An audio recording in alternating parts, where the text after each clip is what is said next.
Tujal in the wind atau di translate kepada Melayu Tujal dan angin mengisahkan seorang budak perempuan yang tinggal di Banting yang melalui pengemaran di hutan. Kalau semua dah tahu kan, orang asli memang berkait rapat dengan alam semula jadi seperti hutan, binatang, pokok-pokok dan environment lah yang dekat dengan diorang. Tapi ini saya menunjukkan yang orang asli ini suka pergi ke hutan just untuk pergi main. And it was interesting for me because coming from Australia, I have a lot of information and interest about our Aboriginal people in Australia. But it's been very interesting for me to learn all about the Arang Asli people in Malaysia.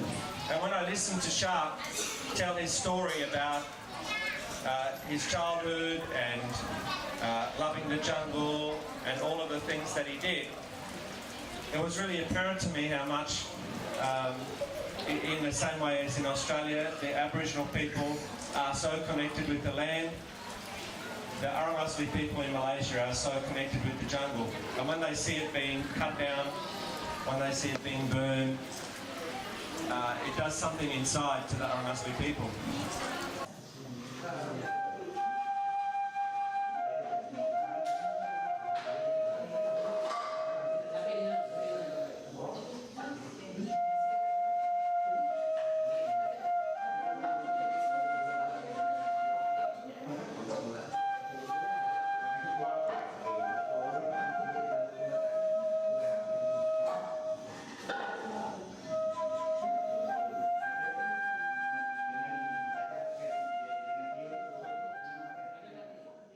And it led me to listen to childhood stories from Shaq.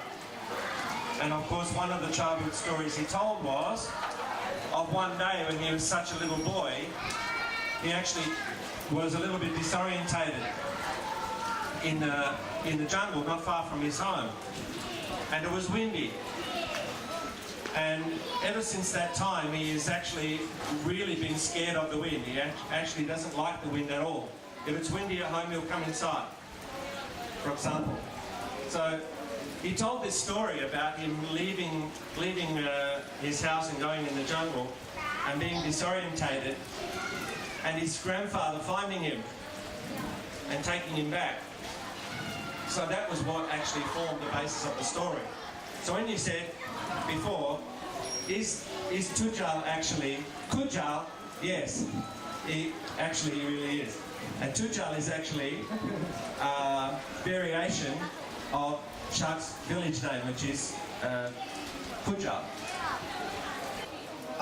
Okey, hari ini kalau ada ramai yang nak join merwana, saya akan sediakan aktiviti merwana.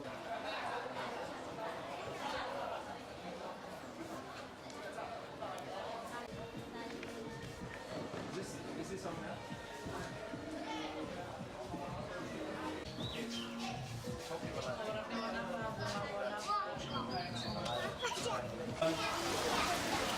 So we then added the element of the animals, because what we want to do is we want to let people in the wider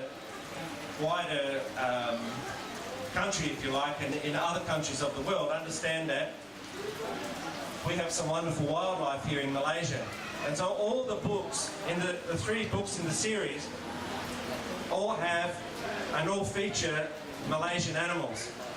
I mean, for me, it was really a revelation to understand that there was actually a porcupine in Malaysia. I had no idea about that, and most people from the West would have no idea. And also the wild boar is an iconic animal to the Arang Asli. If the Arang Asli can have a wild boar at the wedding feast, they are number 1. That's really a special food for them.